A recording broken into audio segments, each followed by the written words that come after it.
የጉባ ብስራቶች የመደመር መንግስት ትሩፋቶች የውይይቱ መሪ ቃል ነው። በመዲናዋ በሁሉም ክፍለ ከተሞች መንግስትና ህዝብ ስለ ወደፊቷ ኢትዮጵያ መክሯል። በልደታ ክፍለ ከተማ የነበረው ህዝባዊ ውይይት ጅማሬው ለመንግስት ተጨባጭ ጉዞ ምስጋና በመቸር ነው። ከትንሽ እስከ ትልቅ ስብሰባዎችን እያካሄደች እያስተናገደች የምትገኝበት ዕለት ላይ ተገኝተናል። ይህም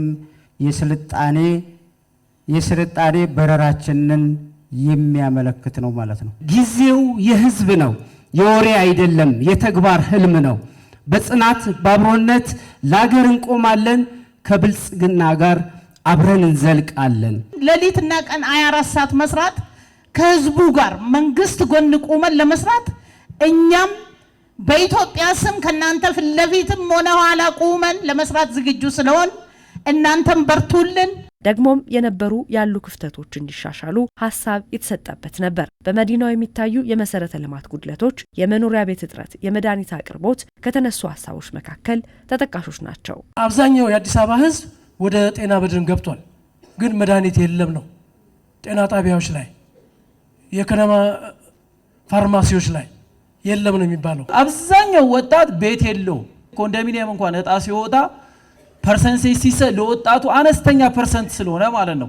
ሴቶች፣ አካለ ስንኩሎች፣ አረጋውያን ይባልና መጨረሻ ላይ ነው ወጣቱ የሚባለው ማለት ነው። ስለዚህ እዛ ነገር ላይ ትኩረት ብትሰጡት ከተማችን ለነዋሪያ ምቹ እንድትሆን ነው። ይሄን በማድረግ የልማት አካታችነትና ተደራሽነትን እናረጋግጣለን። ጤና ጣቢያን ስታችኋል። እንደ ከተማ ባለን የህዝብ ብዛት እና ባለን ተደራሽነት የተደራሽነት ችግር የለም። ፍታዊነት ግን ጥያቄ አለ። ወረዳ 4 ላይ ኖሮ ወረዳ 5 ለምን አይኖርም ነው ጥያቄው። እንደ ከተማ አስተዳደር፣ እንደ መንግስት፣ እንደ ፓርቲ ይሄንን እንወስዳለን። የታጠረው ቦታ ከጥቁር አንበሳ በወዳኛው መንገድ፣ በወዲኛው መንገድ ደግሞ በአምስተኛ በኩል ከመምሪያው ጀምሮ እስከ ተክለ ሃይማኖት ቤተክርስቲያን 5-6 ዓመት ያሁን ፈርሶ ከተቀመጠ ወደ ልማት ይገቡና ከተማዋ የበለጠ ብታምር እንላለን። ሁሌ ቡና እስከታች ድረስ ያለ አስፓልት ነው። እዛ የህዝብ ትምህርት ቤት አለ፣ ተስፋ ትምህርት ቤት አዋራ ስለሆነ እዛ ላይ አስፓልት እንዲሰራልን ነው የምንጠይቀው። የተጀመሩ የልማት ስራዎችን ማስፋት፣ ጥራታቸውን መጨመር፣ የተጠቃሚዎችን ቁጥር መጨመር እንደሚያስፈልግ አጽንኦት ሰጣችሁ ተናግራችኋል።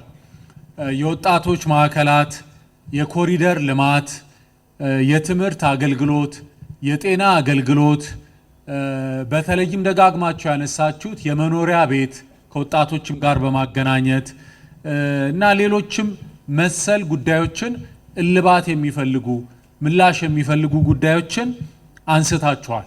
እነዚህን ጉዳዮች እኛም በአግባቡ በማስታወሻችን ይዘናል።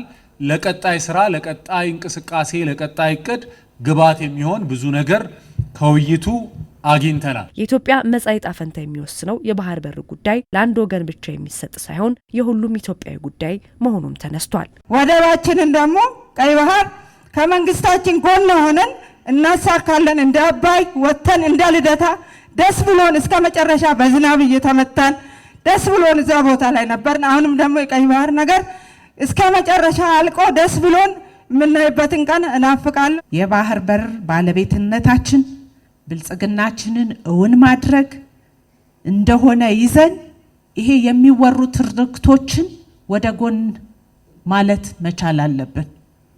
አባይ ላይ ብዙ ትርክት አልነበረ? ተሻግረነው ገንብተን በቃ ጨርሰነዋል አይደለ? አሁንም ግን ግብጽ አልተወችም እኮ አንዴ የውሃ ሙላት ትላለች አይደለ? እኛም ቀጣይ ስራዎችን ትርክቶችን እየሰራን እንቀጥላለን። የባህር በርን ደግሞ ከኢትዮጵያ ታሪካዊም